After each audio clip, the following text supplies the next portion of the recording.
अस्सलाम वालेकुम पीपल। सो आपने एक दो चीज़ें तो नोटिस कर ही ली होंगी। पहला तो ये कि वीडियो बहुत लंबा है। दूसरा ये कि मैं आप लोगों से दूर बैठा हूँ। दूर क्यों बैठा हूँ? उसकी वजह ये है कि बहुत सारी बार ऐसा हो सकता है कि मुझे डायग्राम वायग्राम दिखाना पड़ जाए तो मेरा पूरा चेहरा उससे छुप जाएगा। तो इसी वजह से मैं थोड़ा सा आप लोगों से दूर बैठा हूँ, क्योंकि भाई साहब आज का जो टॉपिक है वो इतना लंबा चौड़ा है कि उसको ट्रंकेट कर करके भी मैं परेशान हो चुका हूँ। वो तो ऊपर वाले का बहुत बड़ा लाख लाख शुक्र है कि मुझे पूरी तरीके से एकेडमिकली आप लोगों को नहीं समझाना है, ऊपर से हल्का सा बताना है, वरना तो ये घंटों घंटों का लेक्चर हो जाता है एक तरीके से, और वो मेरे बस की बात नहीं है। उसके लिए मुझे भी 2-3 किताबें अलग से पढ़नी पड़ जाती हैं। तो इसीलिए मैं बहुत लकी हूँ कि मुझे सिर्फ ऊपर से आप लोगों को बताना है। And without much further ado we should start. But हाँ, एक चीज़ और, ये साइड में ना आपको टाइम स्टैम्प्स दिख रहे हैं। अगर आपको कोई एक पर्टिकुलर टॉपिक समझना हो, या आप ये, हालांकि मैंने कहा एकेडमिकली नहीं है ओरिएंटेड, लेकिन फिर भी अगर आपको ये अपने एकेडमिक्स में यूज़ करना है तो आप सिंपली इन टाइम स्टैम्प्स को देख के एक पर्टिकुलर टाइम स्टैम्प पे जा सकते हैं। वहाँ पे आपको एक पर्टिकुलर कंसेप्ट का एक्सप्लेनेशन मिल जाएगा। तो I really hope that would benefit you a lot and let's get started. So यार, साइकोलॉजी में न्यूरोलॉजी का क्या लेना देना है ना? ये न्यूरो एनाटमी कहाँ से आ रही है? क्योंकि आगे जाके हमें अभी ब्रेन भी पढ़ना है, हम थोड़ा सा स्पाइनल कॉर्ड को भी टच करेंगे, ब्रेन के लोब्स भी पकड़ेंगे और कॉर्पस कलोजम भी देखेंगे। तो ये सब क्यों आ रहा है साइकोलॉजी के अंदर? यार, इसकी दरअसल वजह ये है कि साइकोलॉजी के अंदर हमने एक चीज़ डिस्कवर करी, और वो ये थी कि यार हम जैसे फिजिकली एक्ट करते हैं ना, वो हमारी इमोशनल वेलबींग और साइकोलॉजिकल वेलबींग को बहुत ज़्यादा तरीके से इम्पैक्ट करता है। For example, there have been researches that have been done जो ये दिखाती हैं कि इंसान इमोशनल पेन और फिजिकल पेन को सेम तरीके से प्रोसेस करते हैं।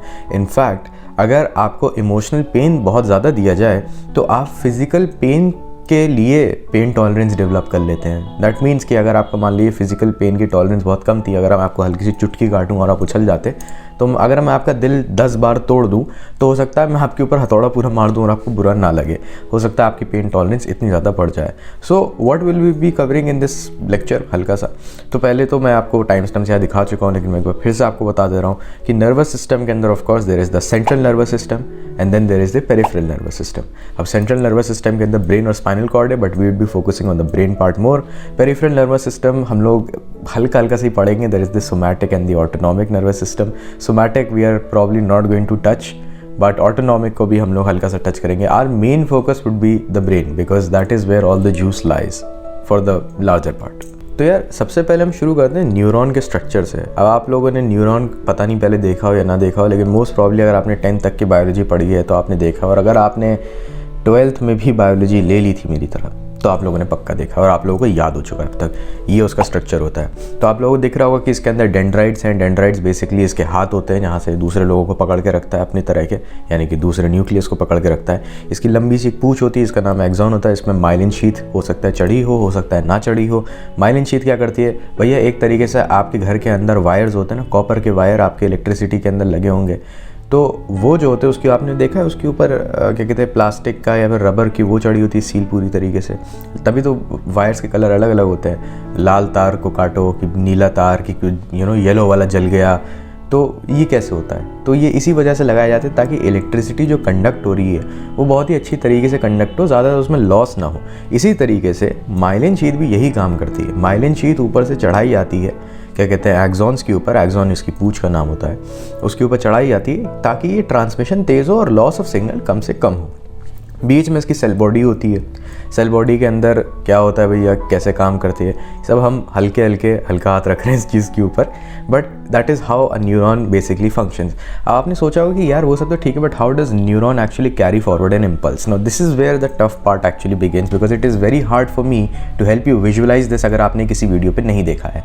आप कोई भी वीडियो जाके देख सकते हैं। पहली बात तो एक्शन पोटेंशियल कैसे जनरेट होती है, बहुत अच्छे वीडियोज़ हैं, बट मैं आपको एक बहुत ही ऊपर से आपको बात बता दे रहा हूँ, ठीक है, बहुत ही ऊपरी बात। और वो ये है कि जब भी न्यूरॉन को आप स्टिमुलेट करते हैं, मान लीजिए एक न्यूरॉन मेरा यहाँ पे खड़ा हुआ है, हालांकि इतना बड़ा होता नहीं, कुछ 1-2 मीटर के होते हैं, ये बात सच है, लेकिन फिर भी मान लीजिए न्यूरॉन यहाँ पे है, मैंने इसको हल्का सा टच किया, ये डीपोलराइज स्टेट में है इस वक्त। डीपोलराइज का मतलब है कि इसके अंदर इलेक्ट्रिक चार्ज का कैपेसिटी भरी पड़ी है इस वक्त ये फायर कर सकता है। मतलब गन एक तरीके से लोडेड है। तो न्यूरॉन एक तरीके से आप गन मान लें और गन को लोड करके रखा हुआ है, वैसा हुआ है। मैंने इसमें ज़रा सा अपना हाथ ऐसे किया और एकदम से फायर कर गया। ठीक है। अब वो कैसे फायर किया, कौन से आयन्स अंदर गए, Na+ के साथ क्या हुआ, क्लोरीन आयंस के साथ क्या हुआ, लंबी कहानी है। बेसिकली ये फायर कर गया तो कहाँ लगा, फायर करके इसने दूसरी गन पे मारा और इतना सटीक निशाना मारा कि उसके ट्रिगर पे जाके लगा दूसरे वाले, उसने भी फायर कर दिया। उसने तीसरी गन के ट्रिगर पे जाके लग गया, उसने भी फायर कर दिया। तो आप देख रहे हैं एक तरीके से यहाँ पे एक कैस्केड इफेक्ट हो रहा है, यहाँ पे गन जल्दी जल्दी फायर हो रही है, फिर फौरन रिलोड हो रही है, ठीक है, ये हो रहा है। तो जब हम लोग कहते हैं ना यार मैं बहुत दर्द में हूँ, मुझे बहुत दर्द हुआ, अब ऑफकोर्स मैं आपको चुटकी काटूँ और आपका कार से एक्सीडेंट हो जाए, अल्लाह ना करे कभी हो, लेकिन अगर हो जाए, दोनों में दर्द तो हो रहा है ना, लेकिन इंटेंसिटी तो अलग अलग है। तो इंटेंसिटी कैसे अलग है? वेल इंटेंसिटी ऐसे अलग है कि मैंने आपको बताया कि गन एक बार फायर हुई फिर रीलोड भी तो होनी है। तो जब तक वो रीलोड हो रही है ना, रीलोड के बाद या तो वो फिर से फायर कर देगी, ठीक है। तो यानी एक ही न्यूरॉन बार बार फायर कर रहा है, या फिर एक साथ 10 गन 10 को मार रही हैं और फिर वो 10 को और मार रही हैं। तो आप समझ रहे हैं कि यानी कि या तो न्यूरॉन्स बहुत ज़्यादा फायर कर रहे हैं, एक ये है, या फिर एक ही न्यूरॉन बार बार फायर कर रहा है। इसी से हम लोग इंटेंसिटी को समझने की कोशिश करते हैं। अब जो बुलेट है ना, एक तरीके से बुलेट ये है कि भाई ठीक है, इलेक्ट्रिक सिग्नल डेंड्राइट से लेके मान लिया एक्सॉन तक चला गया, हाथ से लेके मान लिया मैंने अपने पैर तक कोई सिग्नल पहुंचा दिया, ठीक है। अब भाई ये दूसरे तक भी तो जाना है, तो वो कैसे आएगा? मतलब मान लीजिए एक न्यूरॉन की लेंथ इतनी लंबी है, यहाँ से शुरू हुआ सिग्नल यहाँ तक गया, अब क्या सारे न्यूरॉन आपस में जुड़े हुए हैं, सारी बंदूकें आपस में जुड़ी हुई हैं क्या? नहीं, ऐसा नहीं है। बीच में छोटा सा स्पेस होता है, उसे हम लोग सिनैप्स कहते हैं। तो वो सिनैप्स जो होता है ना, उसके बीच में हमें केमिकल्स यूज़ होते हैं जिनका नाम होता है न्यूरोट्रांसमीटर। न्यूरो दिमाग से रिलेटेड, ट्रांसमीटर ट्रांसमिट करता है भाई ये सिग्नल। तो न्यूरोट्रांसमीटर यही होता है बेसिकली, आपका सिग्नल एक जगह से उठ के दूसरे न्यूरॉन के अंदर चला जाता है, और वो ये जो ट्रांसमिशन का पूरा प्रोसेस है ये काफ़ी तेज़ी से होता है, तभी बार बार आपको गन भी रिलोड करनी पड़ती है, और वो आप ऐसे करके आप ट्रांसलेट वहाँ पे करते जाते हैं। अगर माइलिन शीट लगी हुई है तो हाँ, हेल्प ये होती है कि इंसुलेशन जो हो रखा है आपकी, जो ऊपर शीट लगी हुई है आपके एक्सॉन पे, उससे थोड़ा तेज़ी से आपका इलेक्ट्रिकल सिग्नल जाता है। लेकिन यार क्या कहते हैं, न्यूरोट्रांसमीटर का आपको यूज़ करना ही पड़ेगा। अब न्यूरोट्रांसमीटर एक्साइटेटरी इफेक्ट के हो सकते हैं, इनहिबिटरी इफेक्ट के हो सकते हैं। एक्साइटेटरी और इनहिबिटरी का क्या मतलब है? मान लीजिए कि आपने गोली चलाई, सामने ट्रिगर है, वो ट्रिगर जो है ना उस पर किसी और ने पहले गोली चला रखी है, या मान लीजिए आपने उसको भी उंगली लगा रखी है ना, वो चलने वाली है, वो गन चलने वाली है। लेकिन इस वाली गन से जो कारतूस निकली है उसने उस गन को चलने से रोक दिया किसी तरीके से। मान लीजिए कि उसकी मैगज़ीन पे जाके मर गई, ठीक है, मैगज़ीन पे जाके लगा, मैगज़ीन टूट गई। या मान लीजिए कि वो अगर नहीं चल रही थी, या फिर उसका जो ट्रिगर था वो थोड़ा हार्ड था, आपसे नहीं दब रहा था, तो यहाँ से एक बुलेट गई, इसने अपनी काइनेटिक एनर्जी उधर दे दी और वो जाके फायर हो गई। तो एक्साइटेटरी कब हुआ? जब इस गन की वजह से दूसरा वाला फायर हो रहा है, ठीक है। और इनहिबिटरी कब हुआ? जब इस गन की वजह से दूसरा वाला फायर नहीं हो रहा है। When it becomes harder for you to stimulate another neuron, that means कि पहले न्यूरॉन को जो इफेक्ट था वो इनहिबिटरी था, और जब वही चीज़ आसान हो जाए जो आपने पहले न्यूरॉन के साथ करा, यानी कि उसे चलाया, तो जब वो चीज़ दूसरे के साथ आसान हो जाए तो वो एक्साइटेटरी हो जाएगा। इसके बीच में क्या होता है कि भाई एक्साइटेटरी है या इनहिबिटरी कैसे पता चलेगा? जब हम शुरुआत में थे तो हमें ये पढ़ा जाता था कि भैया it all depends upon the neurotransmitter that you are using. For example acetylcholine, GABA, glutamate, ये सब अलग अलग न्यूरोट्रांसमीटर्स के नाम है, हम आराम से देखेंगे, कोई डरने की बात नहीं है। तो इन पे डिपेंड करता है, हमें ये पढ़ा जाता था। अब हमें थोड़ा ज़्यादा पढ़ने के बाद ये पता है कि ऐसा नहीं है, क्योंकि ग्लूटामेट फॉर एग्जांपल 10 अलग अलग रिसेप्टर्स से बाइंड होता है। तो आपने मान लीजिए कि मैंने आपसे कहा ना कि दोनों के बीच में हल्का सा स्पेस होता है, दो न्यूरॉन्स के बीच में, सिनैप्स बोलते हैं। तो यहाँ से तो केमिकल निकला, तो इसको पकड़ने के लिए भी तो चाहिए भाई। यहाँ से गेंद फेंकी गई तो यहाँ पे हाथ भी तो चाहिए ना पकड़ने के लिए। तो जो हाथ होते हैं वो अलग अलग टाइप के होते हैं, कोई बड़ा हाथ होता है, छोटा हाथ होता है, पर्टिकुलर टाइप के हाथ होते हैं। और जिस हाथ में गेंद चली गई वो ये बात डिसाइड करता है कि भाई आगे का गेम कैसे चलेगा, आगे का खेल कैसे खेला जाएगा, है ना। अब भाई कोई एक बंदा बॉलिंग कर रहा है, कोई दूसरा बंदा बॉलिंग कर रहा है, तो बॉलिंग के ऊपर डिपेंड कर रहा है कि भाई गेम आगे किस तरीके से प्रोग्रेस करने वाला है। तो इसी तरीके से वो न्यूरोट्रांसमीटर जिस रिसेप्टर के अंदर जाके फिट हो जाएगा, जैसे मैंने आपको एग्जांपल दिया ग्लूटामेट 10 के अंदर फिट हो सकता है, वो डिसाइड करता है कि भाई इनहिबिटरी होगा, एक्साइटेटरी होगा, और इसके फिर और ज़्यादा मैकेनिज्म्स होते हैं जिसमें हम लोग नहीं घुसने वाले। लेकिन अब मैंने बात करी थी न्यूरोट्रांसमीटर्स की, so let's get to neurotransmitters. पहला न्यूरोट्रांसमीटर जो सबसे ज़्यादा फेमस है वो एसिटाइल कोलिन है। मेमोरी में हेल्प करता है हिप्पोकैम्पस के अंदर। हिप्पोकैम्पस एक ब्रेन का रीजन होता है जिसको हम लोग अभी पढ़ेंगे, कोई डरने की बात नहीं है, कोई डरने की बात नहीं, ठीक है, सबको देख लिया जाएगा। तो सबसे पहले आपका एसिटाइल कोलिन है, वो आपके वो हिप्पोकैम्पस के अंदर मेमोरी कंसोलिडेशन में हेल्प करता है। अगर ये कम हो जाए तो इससे आपको अल्जाइमर्स डिजीज़ भी हो सकती है, बहुत फेमस डिजीज़ आपने सुना होगा, जिसमें लोग भूलने लग जाते हैं ओल्ड एज के अंदर में। फिर ये आपके मसल्स और न्यूरॉन्स के बीच के जो थोड़ा सा स्पेस होता है ना, जिसे हम एंड प्लेट्स बोलते हैं, तो एंड प्लेट्स पे प्रेजेंट होता है, ठीक है। तो मान लीजिए ये बोtulinum टॉक्सिन दे दिया आपने, या आपने मान लीजिए दे दिया पेस्टिसाइड, दे दिया आपने किसी को पेस्टिसाइड भारी क्वांटिटी के अंदर किसी के अंदर चला गया, तो वो यही करते हैं कि वो एसिटाइल कोलिन को एसिटाइल कोलिन को इफ़ेक्ट करते हैं एक तरीके से। अब मैं डिग्रेडेशन आपको वहाँ तक जाना नहीं चाह रहा, तो आप ऐसे समझिए कि वो एसिटाइल कोलिन के फंक्शन को डिग्रेड कर देते हैं एक तरीके से, और उसके चक्कर में क्या होता है कि आपको पैरालिसिस कॉज हो जाती है, क्योंकि मैंने आपको बताया ना कि ये मसल और न्यूरॉन के बीच का जो जंक्शन होता है, जिसे हम एंड प्लेट बोलते हैं, वहाँ बहुत ही इंपॉर्टेंट रोल प्ले कर रहे होते हैं, तो ये वहाँ पे जाके इफेक्ट करता है। दूसरा जो है वो नॉरएपिनेफ्रिन है, जिसको हम लोग नॉरएड्रेनालिन भी बोलते हैं, अगर वो एड्रेनालिन ग्लैंड से निकले। ये बहुत ही इंपॉर्टेंट बात है, कुछ चीज़ें मल्टीपल जगह पर यूज़ हो रही होती है, कोई सेम हार्मोन होगा लेकिन अगर वो दिमाग के अंदर रिलीज़ हो रहा है तो उसे न्यूरोट्रांसमीटर बोल देते हैं। एड्रेनालिन ग्लैंड्स में अगर रिलीज़ हो रहा है तो भैया हम लोग उसे नॉरएड्रेनालिन बोल देते हैं। ऐसे एक तरीके से बस एक नॉर्मल हार्मोन ही रखते हैं, स्ट्रेस हार्मोन हम लोग बोल देते हैं एक तरीके से, राइट। तो नॉरएड्रेनालिन के अंदर यूजुअली ये ब्रेन स्टेम के अंदर प्रोड्यूस होता है। कोकेन और एम्फेटामिन जो होते हैं ना, जो ड्रग्स होते हैं, वो बेसिकली इसी का एक्शन बढ़ा देते हैं। तो आपको जब कोकेन या एम्फेटामिन अगर आप लेते हैं, हालांकि नहीं लेना चाहिए, बिल्कुल भी नहीं लेना चाहिए, I do not promote that at all, but वो इसी का एक्शन बहुत ज़्यादा बढ़ा देते हैं।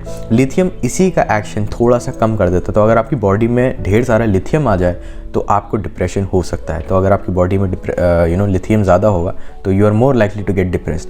Then of course we have everyone's favourite dopamine, the pleasure hormone, it's also known as the addiction hormone by the way, because आप जब भी डोपामीन के हिट्स लेते हैं तो आप उससे एडिक्टेड होते जाते हैं। आपने वो हो सकता है एक डॉक्यूमेंट्री देखी हो, इसका नाम था सोशल डिलेमा। सोशल डिलेमा के अंदर वो यही तो बता रहा था कि बेसिकली आप जब भी कोई भी अपना फ़ोन या ये सब यूज़ करते तो it gives you a dopamine hit, उसकी वजह से you get addicted to your phone. Too much of dopamine can actually lead to schizophrenia and too little of it can mean Parkinson's disease, which of course अगर आप लोगों को idea हो, Parkinson में इंसान लकवा पड़ जाता है एक तरीके से बहुत ही प्रोलॉन्ग टाइम के लिए। Then you have serotonin.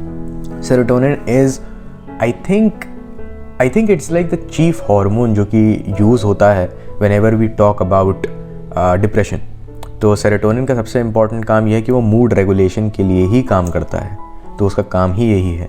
अगर बहुत कम हुआ क्या कहते हैं ये, तो बहुत ज़्यादा दिक्कत हो जाएगी, क्योंकि फिर आपको डिप्रेशन हो सकता है कम सेरोटोनिन होने की वजह से। इनफैक्ट कुछ लोगों को ईटिंग डिसऑर्डर्स भी हो जाते हैं। तो अगर आप कम सेरोटोनिन है तो आपको बुलिमिया हो सकता है। दैट मीन्स कि आप बहुत ज़्यादा खाने लग जाएंगे, राइट। एंड अगर आप ज़्यादा खाते हो उसका मतलब ये नहीं है आपको बुलिमिया है, उसका एक प्रॉपर डायग्नोस्टिक क्राइटेरिया होता है। जब आप वो मीट करते हैं तभी आपको ये कहा जाएगा कि हाँ भाई तुम्हें बुलिमिया है। अगर आपको वो नहीं है then it's completely fine, you can chill out, आपको बस अपने पोर्शन कंट्रोल पर ध्यान देना है। एंड ऑफकोर्स डिप्रेशन ट्रीट करने के लिए जो ड्रग्स आते हैं SSRIs जिनको हम बोलते हैं, सिलेक्टिव सेरोटोनिन रीअपटेक इनहिबिटर, वो एक तरीके से सेरोटोनिन की मात्रा बढ़ाते हैं आपके दिमाग के अंदर, फंक्शनली इंक्रीज करते हैं। That's how you get out of depression using drugs. But again इसकी एफिकेसी आप खुद ही समझ सकते हैं कि भाई अगर आप ड्रग्स पे डिपेंड हो रहे हैं तो ऐसा हो सकता है कि आपके बॉडी जो सेरोटोनिन है वो शायद और डिक्रीज कर दे बनाना। That is a problem for another day. The next we have is of course glutamate. Now when we talk about glutamate तो इसको भी स्किज़ोफ्रेनिया से लिंक कराया चुका है। जनरली एक्साइटेटरी होता है, मतलब अगर ज़्यादातर रिसेप्टर पे लगेगा तो एक्साइटेशन प्रोड्यूस करेगा। सेंट्रल नर्वस सिस्टम में बहुत ज़्यादा प्रेजेंट होता है, यानी कि ऑफकोर्स स्पाइनल कॉर्ड और ब्रेन के अंदर इसका बहुत ज़्यादा काम होता है।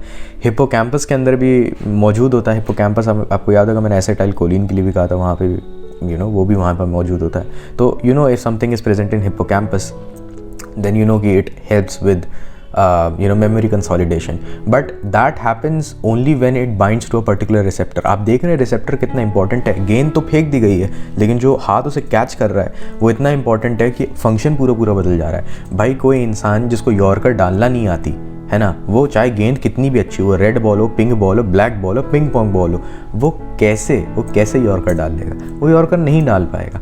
इसी वजह से अगर आपने एक पर्टिकुलर रिसेप्टर से जाके ग्लूटामेट को बाइंड करा दिया, इसका नाम होता है NMDA, और NMDA उसका नाम इसलिए होता है क्योंकि उसको स्टेन करने के लिए या उसको देखने के लिए हमें एक पर्टिकुलर केमिकल का यूज़ करना पड़ता है आर्टिफिशियली। इसका नाम होता है N-methyl diaspirate। तो N-methyl diaspirate का यूज़ करके जो हमें रिसेप्टर दिखता है उसका नाम हमने इसी की इनिशियल से ले लिया, NMDA। तो NMDA रिसेप्टर से जब जाके वो बाइंड करता है तभी जाके glutamate helps in memory formation.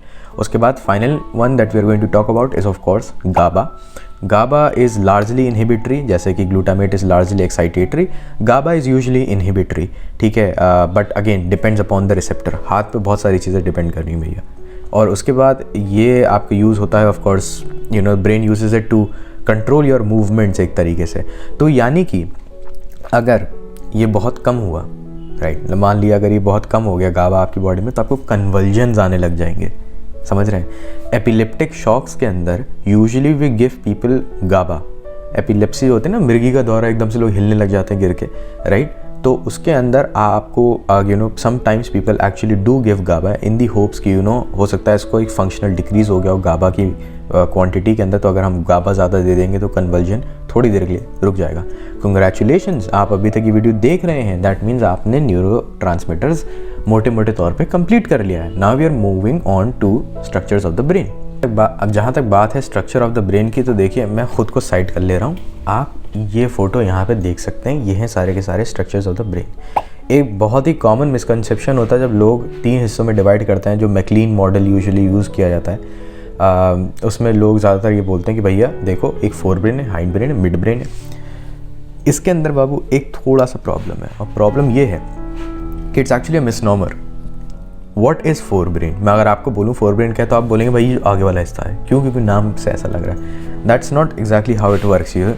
The best way to visualize this is to put your face down और आगे से देखने की कोशिश करिए, ठीक है। ये यहाँ पे अगर आप देखने की कोशिश करिए, तो इस वक्त आप ये सोचिए कि हाइंड ब्रेन किस तरफ होगा। अगर मैं अपना सर आगे कर रखा है, मैं अपना माइक हटा ले रहा हूँ थोड़ी देर के लिए, राइट, तो आवाज़ सोचने की कोशिश करिए कि हाइंड ब्रेन किस तरफ होगा। अगर आप ऐसे देख रहे हैं सामने से, मेरी आपको चंदिया यहाँ पे नज़र आ रही होगी, तो अगर आप यहाँ पे खड़े होते राइट इन दिस डायरेक्शन और आप मुझे इस तरीके से देख रहे होते, तो आपको सबसे पीछे क्या दिखता? सबसे पीछे ये वाला एरिया दिखता। तो यानी हाइंड ब्रेन यहाँ पे है, ये आपके कान के अंदर जाके कहीं पे बीच में से छोटा सा वो, उसके ऊपर फिर आपका मिड ब्रेन है, और जो आपका फोर ब्रेन है ना, वो एक्चुअली ये पूरा एरिया है, ये पूरा एरिया आपका फोर ब्रेन है।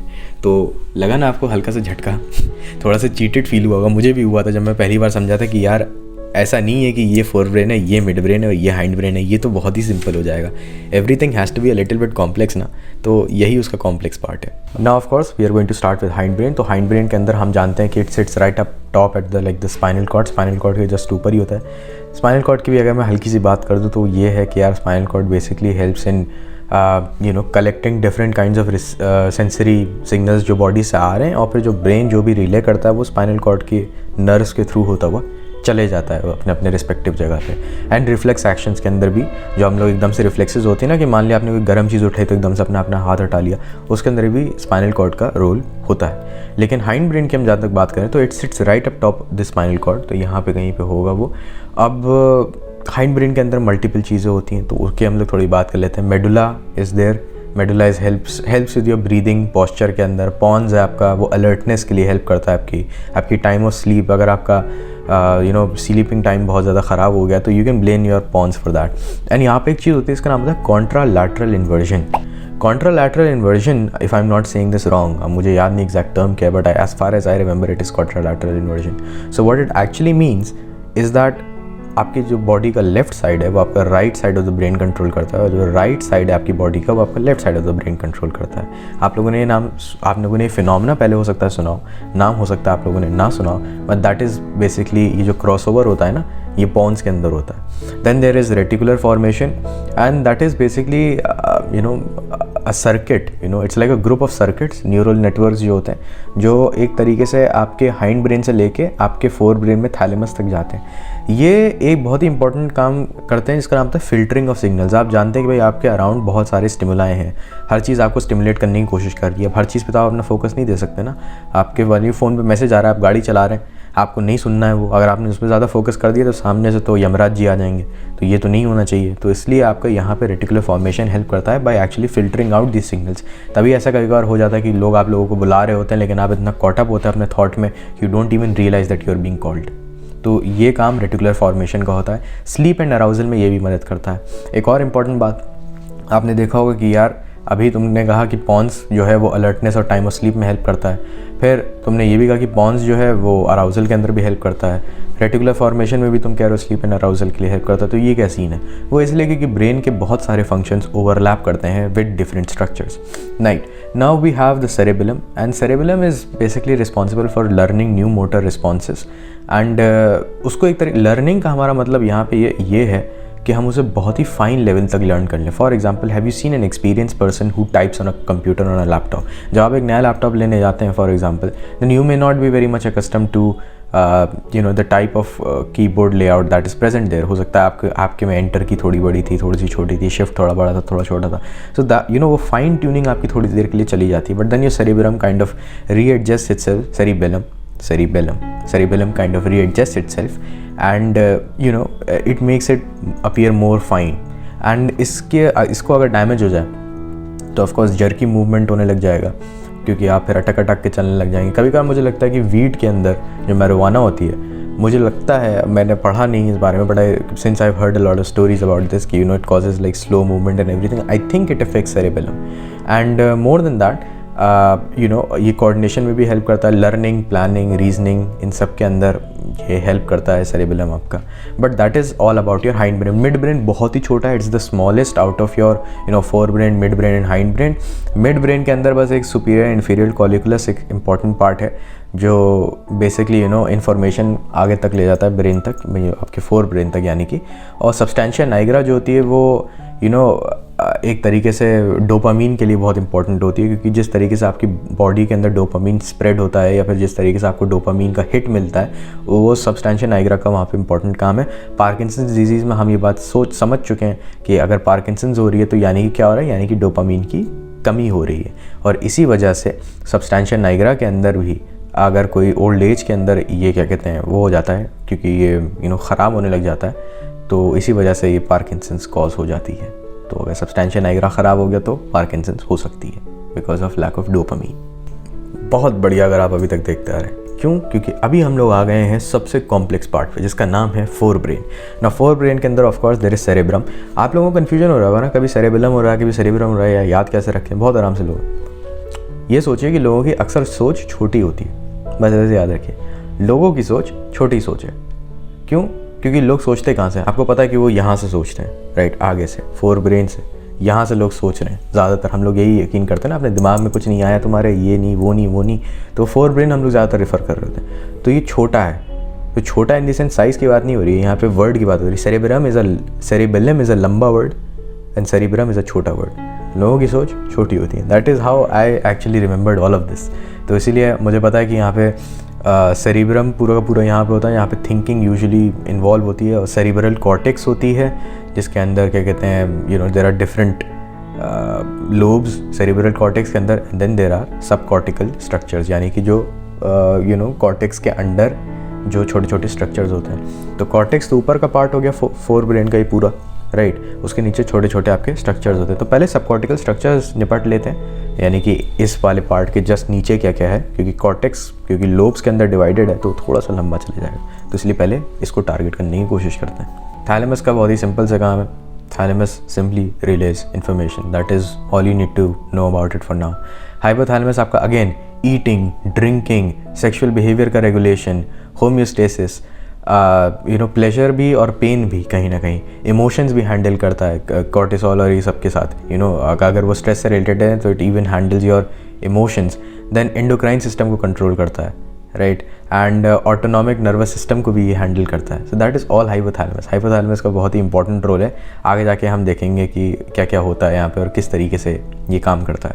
Then we of course have pituitary gland, जो कि पार्ट ऑफ एंडोक्राइन सिस्टम है, also known as the master gland, क्योंकि पहले हाइपोथैलेमस इसे स्टिमुलेट करेगा, राइट, और ये जो है फिर जाके ये एड्रेनलिन को स्टिमुलेट करेगा। तो लंबा सा एक प्रोसेस है वो पूरा, वो हम आगे जाके एक बार देखेंगे। Then we of course have the limbic system, और limbic system actually is comprised of multiple structures. One of them is hippocampus, जो कि अगेन मेमोरी कंसोलिडेशन के लिए बहुत इंपॉर्टेंट, मैं 2-3 बार मेंशन कर चुका हूँ हिप्पोकैम्पस का नाम। And one another thing is amygdala limbic system के अंदर। Amygdala is basically for fear. जब भी आपको कभी डर होता है ना बहुत ज़्यादा, और फियर रिलेटेड रिस्पॉन्सेज जितने भी होते हैं, वो अमिगडाला ज़्यादातर उसमें अपना रोल प्ले करता है। जब मैं कहूँ कि कोई चीज़ के अंदर किसी का रोल है, जैसे फॉर एग्जांपल मैंने कहा कि अमिगडाला के अंदर फियर का रोल है, इसका मतलब ये नहीं है कि अमिगडाला के सिवा किसी और चीज़ का रोल नहीं है। आप ये बात याद रखिए कि फंक्शंस बहुत ज़्यादा ओवरलैप करते हैं स्ट्रक्चर्स के ऊपर, because your brain is like your brain has a lot of fail safe mechanisms. It cannot go wrong. If anything goes wrong with your brain, then that means that you are at a risk of being predated upon. कोई भी species आपको खा सकती है। And since humans have evolved so much, तो हमारे brain के अंदर डिफरेंट स्टेजेस पे फेल सेफ मैकेनिज्म्स है कि अगर ठीक है इसने काम नहीं किया तो ये काम करेगा, इसने काम नहीं किया तो ये काम करेगा, इसने काम नहीं किया तो ये काम करेगा, और ये सारी चीज़ें साथ साथ काम करती हैं इन एन ऑप्टिमल एनवायरनमेंट। अब हम लोग आते हैं सेरिब्रल कॉर्टेक्स की तरफ। तो ये आपकी जो कॉर्टेक्स होती है, of course it is divided into 2 areas again, that is your white matter and your grey matter. आपने दोनों वर्ड सुने होंगे पक्का। ग्रे मैटर टॉप की तरफ है, वाइट मैटर उसके नीचे है, एंड उसके नीचे subcortical structures, that's grey matter, white matter, subcortical structures. तो moving forward with this we know कि आपका जो पूरा कॉर्टेक्स है उसको आप 2 हिस्सों में पहले तो डिवाइड कर दें। ये सर के बीच में ऐसे कुल्हाड़ी लेके मार दें अपने, सच में मारिए, मतलब इमेजिन करिए, और ये वाला एक हेमिस्फेयर और ये वाला एक हेमिस्फेयर। हर एक हेमिस्फेयर के अंदर 4-4 लोब्स। कौन कौन से? फ्रंटल, ठीक है, पैराइटल बिल्कुल टॉप पे, टेम्पोरल नाम से ही पता लग रहा है कान की तरफ का है, और जो लास्ट है फाइनल, बहुत आयरॉनिकली, हालांकि क्योंकि ये सबसे आगे होती है हमारी आंखें, लेकिन ऑसिपिटल जो है वो पीछे होता है बिल्कुल, ठीक है। तो 4 इस तरफ 4 इस तरफ, 8 लोब। लेफ्ट साइड कंट्रोल कर रही है राइट को, राइट साइड कंट्रोल कर रहा है लेफ्ट को। क्यों? कॉन्ट्रोलैटरल इन्वर्जन कहाँ हुआ था? पॉन्स के अंदर हुआ था। वेरी गुड, आप लोगों को सब आता है, मैं जानता हूँ। तो इसके साथ जब हम लोग काम करते हैं तो ग्रे मैटर और वाइट मैटर में भाई का क्या डिफरेंस है, लोग अक्सर पूछते हैं। ग्रे मैटर भैया सेल बॉडीज़ हैं, वाइट मैटर अनमाइलिनेटेड एक्सॉन्स हैं। तो यानी कि एक तरीके से टॉप का जो एरिया है, सब सारे के सारे सेल्स आप ऐसे समझिए, ऐसे खड़े हुए सारे न्यूरॉन्स, राइट। ये ऊपर की तरफ उनकी सेल बॉडीज़ हैं और नीचे की तरफ उनके सारे के सारे एक्सॉन्स हैं। अब लोब्स की बात कर लें, लोब्स को अलग अलग फिशर्स डिफरेंशिएट कर रहे होते हैं, but we are actually not going to go into it a lot because that would be very advance for you guys कि भाई लेटरल फिशर क्या है, लॉन्गिट्यूडनल फिशर क्या है, सेंट्रल फिशर क्या है, उससे बहुत ज़्यादा आप लोगों को कन्फ्यूजन हो जाएगा।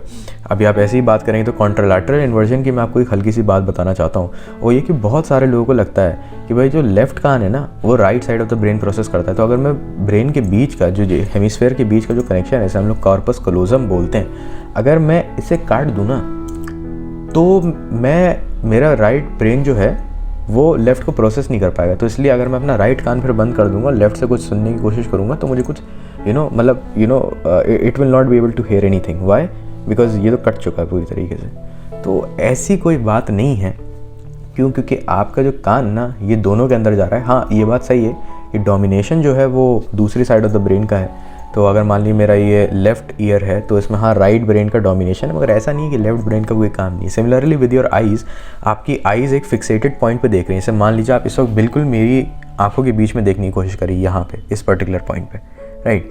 अब आप सोचिए कि आपकी आँख जो है उसका जो लेफ़्ट वाला एरिया है, दोनों आँखों का लेफ़्ट पार्ट, दोनों आँखों का, सिर्फ लेफ्ट आँख का नहीं, दोनों आँखों का जो लेफ़्ट वाला पार्ट है वो राइट ब्रेन कंट्रोल कर रहा है पीछे, और दोनों आँखों का जो राइट वाला पार्ट है वो ये वाला ब्रेन कंट्रोल कर रहा है, राइट। राइट वाले को लेफ़्ट कंट्रोल कर रहा है, लेफ़्ट वाले पार्ट को राइट कंट्रोल कर रहा है। तो इस तरीके से ये जा रहे हैं। अब ऑफ कोर्स हम लोग जब भी ब्रेन की बात करते हैं तो स्पीच का एक बहुत ही फेमस हमेशा से नाम आता है कि भाई स्पीच के स्ट्रक्चर्स। मैं आपको एक बात बताना चाहता हूँ कि स्पीच स्ट्रक्चर्स पे जाने से पहले एक इम्पॉर्टेंट स्ट्रिप होती है, इसका नाम होता है मोटर स्ट्रिप या फिर प्राइमरी मोटर कॉर्टेक्स आप बोलते हैं उसे।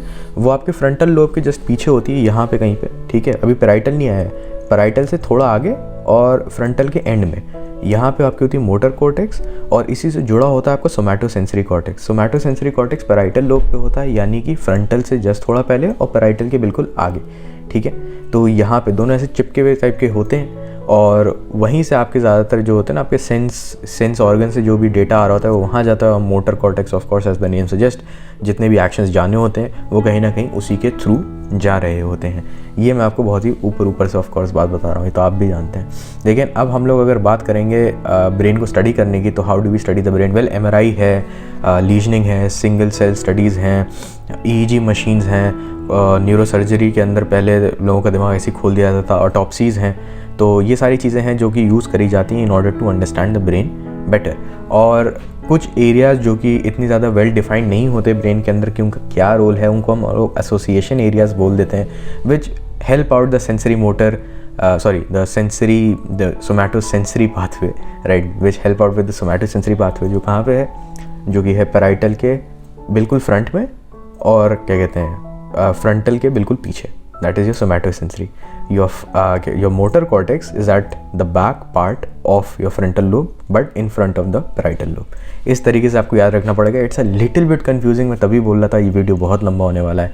But moving forward we know that brain हमें बहुत ज़्यादा सिमेट्रिक लगता है. हाँ भाई 4 लोब इस तरफ 4 लोब इस तरफ. लेकिन जब तक हम लैंग्वेज की बात करते हैं तब तक हमें पता लगता है कि यार इतना सिमेट्री भी नहीं है. For example there is a specialize structure in your frontal lobe ही which is known as the Broca's area, जो आपके लेफ्ट फ्रंटल लोब में होगा कहीं ना कहीं. तो मेरे यहाँ पे कहीं ना कहीं होगा, राइट. ब्रोकाज एरिया का काम है स्पीच प्रोडक्शन में. What it basically does is that it helps you produce articulate speech. For example मैं आपको कुछ करके दिखाता हूँ. किताब अच्छी बुरी कंप्यूटर, इसका कोई मतलब नहीं हुआ. किताब अच्छी बुरी कंप्यूटर, इसका कोई मतलब थोड़ी ना है. लेकिन मेरे ब्रोका एरिया ने बिल्कुल ठीक काम किया. जहाँ गड़बड़ हुई होगी वो मेरे वर्निक्स एरिया में. वर्निक्स एरिया क्या है? वर्निक एरिया जो होता है आपका वो है आपका टेम्पोरल लोब में, यहाँ पे कहीं पे, राइट. तो Broca is in your frontal, Wernicke is in your temporal. Wernicke का काम ये होता है कि यहाँ पे मीनिंग और ऑडिटरी कोड्स होते हैं पर्टिकुलर. तो अगर आपको मीनिंगफुल स्पीच बनानी है तो आपको वर्निक की हेल्प चाहिए. अगर आपको फास्ट स्पीच बनानी है जो मतलब जैसे नॉर्मली लोग बोलते हैं तो आपको ब्रोकाज एरिया चाहिए, राइट. तो काफ़ी बार ये होता है लोगों के अंदर कि अगर उनका ब्रोकाज एरिया डैमेज हो गया तो उनकी स्पीच बहुत स्लो टाइप की हो जाती है, लेकिन उसका मतलब बन रहा होता है. लेकिन अगर उनका वर्निक्स एरिया डैमेज हो गया टेम्पोरल लोब के अंदर तो वो बोल तो बिल्कुल ठीक रहे होते हैं लेकिन उनके बात का कोई मतलब नहीं बन रहा होता है. तो ये इन दोनों के बीच का एक रिलेशनशिप है. इनफैक्ट एक वर्निक्स हाइपोथेसिस भी है. वर्निक और फिर एक बहुत ही लंबा सा जर्मन नाम है जो दूसरे बंदे का. तो ये पूरी एक हाइपोथेसिस है जिसमें ये है कि जब भी हमें कोई वर्ड प्रोड्यूस करना होता है तो पहले हम लोग उसका ऑडिटरी कोड ढूंढते हैं वर्निक के अंदर. ऑडिटरी कोड मतलब कि वो किस तरीके से साउंड करेगा, क्या मीनिंग क्या है. तो मीनिंग हम लोग वर्निक के अंदर फॉर्म करते हैं. उसके बाद ये सिग्नल जाता है ब्रोकाज एरिया को जो बताता है कि भाई मुंह कैसे चलाना है, और फिर ये जाके मोटर कॉर्टेक्स में जाता है जो कहाँ पे है? फ्रंटल लोब के सबसे पीछे वाले हिस्से में. Good, right. तो वहाँ पे जाके और फिर हम बोल पाते हैं. जब हमें कुछ समझना होता है, कुछ सुनना होता है तो हम लोग सुनते हैं और सुनने के बाद जो क्या कहते हैं सेंसरी सोमैटोसेंसरी कॉर्टेक्स जो है हमारा, वो क्या करता है? वो इसे रिले करता है इस इन्फॉर्मेशन को हमारे वर्निक्स एरिया में जहाँ पे हम लोग वर्ड्स से मीनिंग निकालने की कोशिश करते हैं. तो अगर किसी का वर्निक्स एरिया डैमेज हुआ है तो not only can he not produce comprehensive speech but he also cannot comprehend speech because उसका वर्निक्स एरिया डैमेज हो गया. That is your language areas basically. इसके अंदर वैसे हम लोगों ने काफ़ी स्टडीज़ करी हैं जिनका नाम स्प्लिट ब्रेन स्टडीज़ भी होता है. इसको रॉजर स्पेरी ने बहुत ज़्यादा चैम्पियन किया है. Roger स्पेरी is a Nobel prize winner जिन्होंने इसी पे काम किया. दैट इज़ बेसिकली कि अगर आप अपने ब्रेन के बीच का जो कार्पस कोलोजम है उसे अगर आप काट देना तो आपका ब्रेन फंक्शन करने में थोड़ी दिक्कत करता है. But it sooner than later develops some form of ability to काम चलाओ एबिलिटी बहुत आराम से डेवलप हो जाती है ब्रेन के अंदर. Your brain is a beautiful, it is a fascinating machine. It is one of the most adaptive things out there right now, right. तो एक तरीके से आप हल्के हल्के सीख जाते हैं. इनफैक्ट अगर आपके दोनों ब्रेन कटा हुआ है मतलब बीच से आपका कार्पस क्लोजम मान ली एपिलेप्सी के लिए आपका काट दिया गया, क्योंकि एपिलेप्सी के अंदर क्या होता है ब्रेन के एक हेमिस्फेयर में कोई क्या कहते हैं प्रॉब्लम होती है. न्यूरॉन्स यहाँ फायर करना शुरू करते हैं, वो सिग्नल ट्रांसफर होकर इधर चले जाता है, फिर ये वापस जंप करता है. तो बहुत सीवियर केसेस ऑफ एपिलेप्सी में we choose to cut down corpus callosum ताकि अगर एक साइड ऑफ द हेमिस्फेयर के अंदर प्रॉब्लम हो रही है तो दूसरी साइड में ना जाए. तो जब ये हो जाता है तो अगर आपको कभी भी कोई भी काम दिया जाएगा पैटर्न से रिलेटेड कि हाँ भाई ये तुम डिफरेंट पजल पीसेस लो और कोशिश करो कि सिर्फ अपना राइट हैंड यूज़ करो. तो राइट हैंड यूज़ करने का मतलब लेफ़्ट ब्रेन यूज़ करो. तो आपको पता नहीं क्यों मचलन होगी कि आप अपना लेफ़्ट वाला हाथ यूज़ करने की कोशिश करेंगे. क्यों? बिकॉज योर ब्रेन नोज कि मेरा दिमाग कटा हुआ है इस वक्त, मैं इस वक्त कटा हुआ हूँ. तो इसी वजह से मैं अपना लेफ़्ट हैंड यूज़ करूँगा. Why? Because the right hemisphere is more likely to perceive क्या कहते हैं स्पेशल इन्फॉर्मेशन.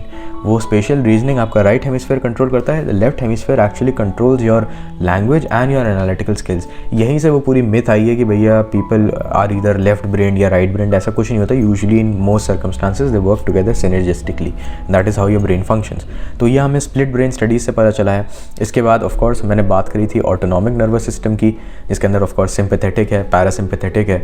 अभी हम लोग ब्रेन से निकल चुके हैं, बहुत मुबारक हो, हम वहाँ से उठ के आ चुके हैं. सेंट्रल नर्वस सिस्टम से हम लोग छोड़ चुके हैं. अब हम लोग आ चुके हैं एक तरीके से पेरिफेरल नर्वस सिस्टम के अंदर, और उसके अंदर भी हम सोमैटिक नहीं छू रहे, हम सीधे ANS पे जा रहे हैं, क्योंकि अगर हम सोमैटिक बात करने लग जाए तो सारे ऑर्गन्स डिस्कस करना पड़ जाएंगे।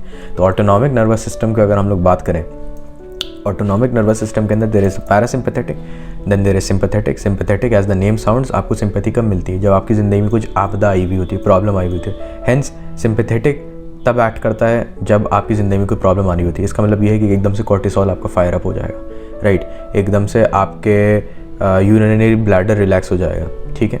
एकदम से आपके पेट के अंदर खून जाना बंद हो जाएगा, आपका डाइजेस्टिव सिस्टम के अंदर खून जाना बंद हो जाएगा, आपका मुंह सूख जाएगा, ठीक है। और आपका जितना भी ब्लड है वो ज़्यादातर कंसंट्रेट हो जाएगा आपके दिल की तरफ, राइट, बिकॉज आपकी कार्डियोवास्कुलर एकदम से एक्टिविटी बहुत ज़्यादा बढ़ जाएगी। पैरासिम्पैथेटिक इसी को नॉर्मलाइज करता है। जब सिंपैथेटिक कंडीशन यानी कि आपदा जो है वो टल जाती है, तब जाके नॉर्मल फंक्शनिंग रिस्टोर करने के लिए पैरासिम्पैथेटिक नर्वस सिस्टम काम करता है। Finally we have the endocrine system. Endocrine system पूरी तरीके से हार्मोन्स पे काम करता है, जो कि स्पेशलाइज मसल सेल से निकलते हैं, जिनका नाम होता है ग्लैंड्स। हम लोग इनकी बात पहले भी कर चुके हैं, और एक को तो आप बहुत ही अच्छे से पहचानते हैं, और जिसका नाम है एड्रेनलिन या फिर नॉर एड्रेनलिन। आपको याद होगा हमने नॉरएपिनेफ्रिन एज ए न्यूरोट्रांसमीटर पढ़ चुके हैं। मैंने आपको तब भी बताया था वीडियो के बहुत ही स्टार्टिंग वाले पोर्शन के अंदर कि यार जब भी कोई भी क्या कहते हैं ऐसे केमिकल अगर हमारे ग्लैंड से निकले हम उसे हार्मोन बोल देते हैं, ब्रेन से निकले भाई हम उसे न्यूरोट्रांसमीटर बोल देते हैं। याद है मैंने आपको बताया था कि हाइपोथैलेमस जो होता है वो बहुत ही बड़ा रोल प्ले करता है in controlling the endocrine system. या दिस इज़ हाउ बेसिकली जब भी कोई प्रॉब्लम एकदम से आती है तो एमिगडाला हिप्पोकैम्पस बहुत साथ साथ बैठे हुए। अमिगडाला को पता चलो भाई फियर, अमिगडाला मैं आपको बता चुका हूँ really helps out with fear. तो इसलिए भाई मसला है, हाइपोथैलेमस ने फ़ोन निकाला, उसने फ़ौरन कॉल लगाया पिट्यूटरी को, भाई मसला हो गया। फ़ोन किससे लगाया उसने? फ़ोन कॉल का नाम क्या है? उसने का नाम है कॉर्टिकोट्रोपिन रिलीजिंग फैक्टर, CRF बोलते हैं। तो उसने CRF से एकदम से फ़ोन लगाया, आप मान लीजिए उसने मैसेज किया, मैसेज में लिखा CRF कॉर्टिकोट्रोपिन रिलीजिंग फैक्टर, और जब पिट्यूटरी को मिला, पिट्यूटरी खुद नहीं जाके कभी भी लड़ता, पिट्यूटरी सिर्फ गुंडे भेजता है। तो पिट्यूटरी ने क्या रिलीज़ किया? पिट्यूटरी ने रिलीज़ किया एड्रेनोकॉर्टिकोट्रोपिक हार्मोन, एड्रेनोकॉर्टिकोट्रोपिक हार्मोन। भाई साहब ज़बान पूरी हिल जाती है। तो अब ये जो एड्रेनोकॉर्टिकोट्रोपिक हार्मोन है, इन्होंने अलग अलग हार्मोन्स को जल्दी से इफेक्ट किया कि अरे भाई जल्दी जल्दी चलो, मसला हो गया। कॉर्टिसोल रिलीज़ हो गया जो एक स्ट्रेस हार्मोन भी कहलाता है। इसी के साथ साथ आपके एड्रेनलिन मेडुला से एड्रेनलिन और नॉर एड्रेनलिन भी रिलीज़ हो गए, जो कि बेसिकली इसी के लिए यूज़ होते हैं फाइट एंड फ्लाइट रिस्पॉन्सेस के लिए, कि आपको लड़ना है झड़ना है, उसके लिए यूज़ होते हैं वो सब। तो ये है आपका एंडोक्राइन सिस्टम की फंक्शनिंग। तो बहुत ही ऊपर से मैंने बताई है, मैं आपको फॉर एग्जांपल अलग एंडोक्राइन सिस्टम्स के बारे में नहीं बताया, जैसे कि गैस्ट्रिक सिस्टम के अंदर भी होता है इंसुलिन, जिसको आप बहुत फेमस यूज़ है, जो डायबिटिक्स के अंदर थोड़ा दिक्कत आ जाती है वहाँ पे, टाइप 1 डायबिटीज़, टाइप 2 डायबिटीज़, वो क्या है, वो बहुत ही लंबा डिस्कशन है। This video is already very long and if you are watching this then ya man please consider subscribing. I don't usually ask you to subscribe, but this video like मैं अभी देख रहा हूँ रिकॉर्डिंग, ये of course ऐसे थोड़ा सा शायद छोटा हो, but right now it's at 42 minutes. तो 42 मिनट्स का ये वीडियो हो चुका है, तो मैं 42 मिनट से लगातार बोल रहा हूँ। So yeah take care, that's all for this one, thank you.